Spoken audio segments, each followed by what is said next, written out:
പഠിച്ച പണി വന്നിട്ട് നോക്കിയിട്ട് നിങ്ങൾക്ക് നിങ്ങളുടെ ഷുഗറിനെ കൺട്രോൾ ചെയ്യാൻ പറ്റുന്നില്ലേ എങ്കിൽ ഇത് ഒരാഴ്ച കൊണ്ടിട്ട് നിങ്ങൾക്ക് നിങ്ങളുടെ ഷുഗറിനെ നന്നായിട്ട് തിളയ്ക്കാൻ പറ്റും.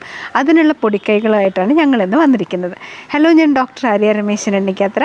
ഹായ്, ഞാൻ ഡോക്ടർ ചിത്തിരാമ്പു, എണ്ണക്കാത്ര. ആദ്യം തന്നെ നമുക്കൊന്ന് ആഹാരം ശ്രദ്ധിക്കാം. ആഹാരത്തിൽ നിറയെ പച്ചക്കറികളും ഫൈബർ റിച്ച് ആയിട്ടുള്ള ഫുഡ് കഴിക്കുക, സാലഡ്സ് ഇൻക്ലൂഡ് ചെയ്യുക. അപ്പോൾ അത് നല്ല ആൻറ്റി ഓക്സിഡൻ്റ് ആണ്, നമുക്ക് വേണ്ട മിനറൽസ് ഒക്കെ കിട്ടും. ഫൈബർ ഉള്ളതുകൊണ്ട് തന്നെ വയറ് ഫില്ലിംഗ് ആയിരിക്കും. കറുവപ്പട്ട, മഞ്ഞൾ, പിന്നെ ഒരു സാധനം കൂടെ ഉണ്ട്, ഇഞ്ചി. ഇത്ര സാധനങ്ങളും കൂടി ഭക്ഷണത്തിൽ നന്നായിട്ട് ചേർക്കുക.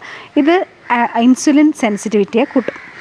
ഇനി അടുത്തത് ഹെൽത്തി ആയിട്ടുള്ള ഫാറ്റ്സ്, അതായത് ആൽമണ്ട്, അതേപോലെ സീഡുകൾ, സീസം സീഡ്, സൺഫ്ലവർ സീഡ്സ് ഒക്കെ നിങ്ങൾക്ക് ഭക്ഷണത്തിൽ ഇൻക്ലൂഡ് ചെയ്യാം. ഇതെല്ലാം ചെയ്യുമ്പോഴും നമ്മൾ കുടിക്കുന്ന കുടിവെള്ളം ഉണ്ടല്ലോ, അതിൻ്റെ അകത്ത് നമ്മൾ കുറച്ച് ഉങ്ങിൻ്റെ ഇലയോ അല്ലെങ്കിൽ മുക്കുറ്റിയും കൂടി സമൂലം കേട്ടോ, ഇതും കൂടി ഇട്ടിട്ട് വെള്ളം തിളപ്പിച്ച് കുടിക്കുകയാണെന്നുണ്ടെങ്കിൽ കുറച്ചും കൂടി നമുക്ക് നല്ല അടിപൊളി റിസൾട്ട് കിട്ടും. അത് ഒരെണ്ണത്തിൽ തന്നെ സ്റ്റിക്ക് ഓൺ ചെയ്യരുത്, മാറി മാറി മാറി മാറി യൂസ് ചെയ്യുക.